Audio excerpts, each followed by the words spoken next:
Hay un tipo de experiencia interna, una especie de cine privado que se proyecta en la mente, que es mucho más común de lo que parece. Vamos a ver por qué ocurre. Seguro que la escena suena familiar. El agua cae y de repente la mente se va a otro sitio. Y ahí está uno, construyendo el argumento perfecto, palabra por palabra, con una calma y una elocuencia que rara vez aparecen en la vida real. O a lo mejor pasa en el coche, que es otro clásico. En medio de un atasco, de repente, vuelve el recuerdo de una conversación, y con él la frase exacta. Esa réplica ingeniosa y demoledora que se debería haber dicho en ese momento. La satisfacción de esa pequeña victoria imaginaria es, curiosamente, real. Y claro, la pregunta es ¿por qué? No es una simple distracción. Si esto pasa a menudo, no es un fallo del sistema, sino todo lo contrario, es una función. El cerebro está intentando conseguir algo. Pero, ¿el qué? Vale, pues vamos a meternos de lleno en esto. Para entender el por qué, primero tenemos que ver el cómo. Es decir, ¿qué está pasando a nivel neurológico cuando la mente, de repente, se desconecta del exterior y empieza a montar estos mundos?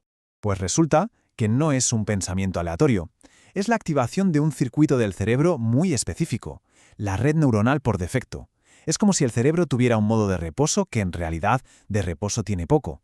Cuando dejamos de prestar atención a lo que nos rodea, esta red se enciende y empieza a generar nuestro yo. Los recuerdos, las ansiedades, las fantasías, su trabajo es ese. El proceso es bastante lógico. Primero nos desconectamos de fuera. Eso arquiva la red neuronal por defecto que empieza a ejecutar lo que podríamos llamar simulaciones. Pero, y aquí viene lo clave de verdad, el punto 4, en algunas personas el cerebro empieza a preferir estas simulaciones. El mundo interno se vuelve más gratificante, más interesante que la realidad. Y el mundo real, en comparación, empieza a parecer, plano, como si le faltara algo. Y a partir de aquí es cuando esto deja de ser solo una función cerebral y se convierte en un patrón psicológico, en algo mucho más arraigado. De hecho, cuando este patrón es muy intenso, tiene un nombre. En 2002, un psicólogo clínico, Eli Sommer, lo llamó ensoñación inadaptada o maladaptativa. Se dio cuenta de que algunos de sus pacientes pasaban horas, a veces la mayor parte del día, viviendo dentro de historias que habían construido por completo en sus mentes. Y casi todos tenían algo en común. La fantasía les daba algo que el mundo real, por lo que fuera, no les estaba ofreciendo. No es simple evasión. En ese mundo interior, por fin, hay control. Se puede rebobinar una conversación. Se puede hacer que la otra persona por fin entienda. Se puede sentir una conexión sin el riesgo real de que te hagan daño.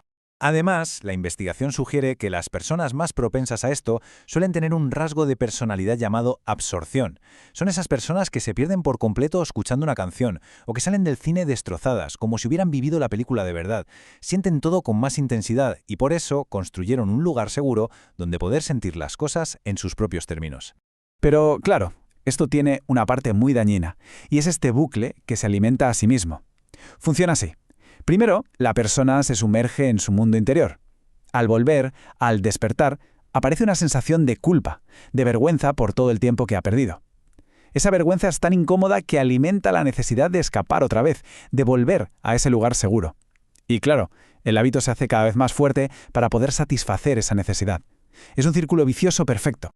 Entonces, ¿cuál es la solución? ¿Cómo se sale de ahí? Bueno, pues lo primero, y esto es fundamental, es cambiar completamente la forma en la que miramos este patrón. Hay que darle la vuelta. Esta idea lo cambia todo. No estamos hablando de una debilidad o de un fallo de carácter. Estamos hablando de una adaptación, de una solución increíblemente creativa. El sistema nervioso, ante una situación insostenible, encontró la forma menos destructiva posible de sobrellevarla. Quizás el entorno no era seguro. Quizás había una soledad tremenda, incluso en lugares donde se suponía que debía haber compañía. La ensoñación, la fantasía, no fue el problema original. Fue la solución que la mente encontró para sobrevivir a ese problema. Y entender esto nos lleva, claro, a la parte más importante de este análisis, la que la verdad cuenta, la de girar toda esta comprensión hacia adentro. Así que la pregunta clave no es ¿cómo elimino este mundo interior? La pregunta de verdad es ¿esta solución, que fue tan útil en su momento, sigue siéndolo ahora? ¿O el precio a pagar en tiempo, en conexión con la vida real, ha empezado a ser demasiado alto? Y si vamos un paso más allá, la pregunta que va al núcleo de todo es esta. ¿Qué necesidad está cubriendo la fantasía? ¿Es una necesidad de resolución? ¿De sentirse visto o segura? ¿De apoyo? El mundo interior funciona como un mapa del tesoro. Te señala exactamente lo que necesitas construir fuera. Por eso, el objetivo nunca es demoler ese refugio. Sería absurdo y contraproducente. Se trata de usarlo como una guía. entender qué es lo que busca y empezar poco a poco, quizás de forma torpe al principio, a pedir o a construir una pequeña parte de eso en la vida real. Y me gustaría cerrar con esto. La habilidad para crear mundos enteros dentro de la propia mente, con personajes que se sienten reales, con tramas complejas. Esa capacidad es impresionante.